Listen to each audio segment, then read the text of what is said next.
Sir అదేవిధంగా షర్మిల గారు YS Jaganmohan రెడ్డిపై కొన్ని వ్యాఖ్యలు అయితే చేశారు. బాబాయ్ని హత్య చేసిన వాళ్ళపై ధర్నా చేయకోకుండా అంతకుల్ని అమడబెట్టుకుని తిరుగుతున్నాం అంటూ కూడా విమర్శించారు. ఈ విమర్శలు ఎలా చూడొచ్చు? ఒకటండి, ఈ రోజు షర్మిల గారు వచ్చేసి పక్క రాష్ట్రంలో ఒక పార్టీ అధ్యక్షురాలుగా ఉన్నారు. అక్కడి నుంచి వచ్చేసారు. తర్వాత జరిగిన సంఘటన అని తెలుసు.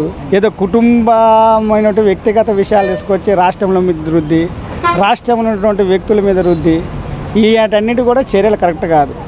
ఆమె యొక్క స్వార్థపూరితమైనటువంటి మాటలే తప్పక ఎక్కడ కూడా ఈరోజు ప్రతి ఒక్కరు 40% ఓటింగ్తో ఈరోజు జగన్మోహన్ రెడ్డి గారు ఉంటే ఆయన పక్షాన ప్రజలు ఎంతోమంది ఉన్నారని ఆలోచించాల్సిన సందర్భం ఉంది.